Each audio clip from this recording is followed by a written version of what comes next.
simplement passer en revue les activités que nous organisons dans le cadre de ce mois de l'Europe, qui donc, je vais vous donner ça, passer en vue rapidement dans l'ordre chronologique.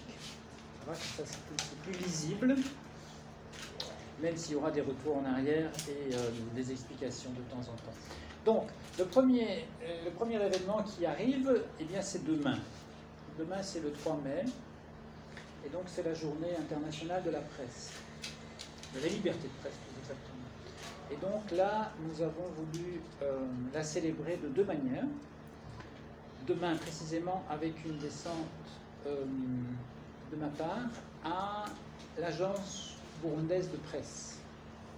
Vous savez que l'agence burundaise de presse existe depuis longtemps dans ce pays et a amassé un trésor de photos et de documents sur l'histoire même du Burundi. Ses méandres comme ses meilleurs événements. Malheureusement, cette documentation n'est pas en très bon état. Elle est occupée à se dégrader. Quelquefois, ce fond photographique, en quelque sorte, n'est pas accompagné de légendes ou de choses comme ça. Donc, à l'initiative du directeur de l'agence burundaise de presse, nous allons nous rendre compte mieux sur place de ce qu'il serait possible de faire pour les aider et pour sauver ce patrimoine, j'allais dire, qui est un peu national et qui peut bénéficier non seulement à l'agence, mais aussi à toutes vos rédactions et à un certain nombre de chercheurs aussi. Raison pour laquelle l'Université du Burundi, la faculté d'histoire en particulier, seront aussi représentées pendant cette visite demain. Ça, c'était la première façon de célébrer cette journée de la liberté de la presse. La deuxième façon, l'initiative que nous avons lancée, peut-être vous en avez eu vent, avec 5 influenceurs.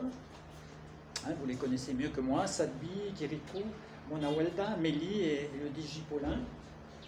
Donc là, elle a déjà été lancée le 25 avril, vous avez vu ça peut-être dans les médias, puisqu'il y avait une descente de ces influenceurs dans un certain nombre de médias, y compris certains des vôtres, où ils se sont familiarisés avec les différents métiers et les défis auxquels vous êtes confrontés en tant que maison de presse. Et puis, et aussi se pencher sur le rôle des médias dans une société qui se développe. Donc, en quoi les médias peuvent aider une société en plein développement. Et ensuite, on a eu un échange avec les ambassadeurs de l'équipe Europe, le même jour, le 25. Et puis maintenant, on est dans la phase où ils sensibilisent leurs suiveurs. Ils racontent ce qui s'est passé, comment ça s'est passé, leurs opinions sur le sujet, et ils les invitent, donc c'est quand même au moins dizaines de milliers de personnes, je pense, qui sont concernées, peut-être davantage, pas fait des pointages, mais ils les invitent à suggérer des pistes d'amélioration. Et puis là, ils veulent distinguer aussi les meilleurs parmi ces pistes. Ça pourra se passer le 3 mai aussi, la distinction des meilleures contributions. Et le 4 mai, il y a une synergie des médias, comme vous l'appelez ici, et qui donc est un rassemblement d'un certain nombre de radios où les influenceurs et moi-même seront à l'antenne pour échanger sur ce sujet-là et sur leur expérience, sur ce que leurs suiveurs auront suggéré. Voilà, ça c'est ce qui est les débuts du mois de mai, disons, avec la célébration de la Journée mondiale de la liberté de presse.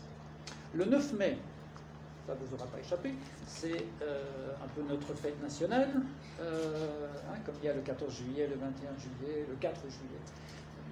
Il y a le 9 mai, qui est donc la date qui célèbre la construction européenne, avec ce qu'on appelait la déclaration de Robert Schuman, qui à l'époque était ministre des Affaires étrangères français, et qui donc dans un salon miroir, il s'appelle, je pense, la salle miroir, à l'Élysée, au Quai d'Orsay, pardon, a fait ces propositions pour construire l'Europe à ses collègues italiens, belges, néerlandais et allemands. Donc voilà, c'est ce qui a été retenu comme date, disons, symbolique, emblématique de la construction européenne, et toutes les années, dans l'ensemble des pays où l'Union européenne est représentée, c'est-à-dire à peu près 147, se célèbre cette journée-là à l'initiative des délégations de l'Union européenne. Ici au Burundi, donc, outre les activités de l'ensemble du mois dont je vous parlais, ce sera l'occasion le 9 mai d'un discours de ma part et probablement d'un discours de la part des autorités burundaises donné par Monsieur le ministre des Affaires étrangères. C'est ce qui s'est passé l'année dernière, entre autres.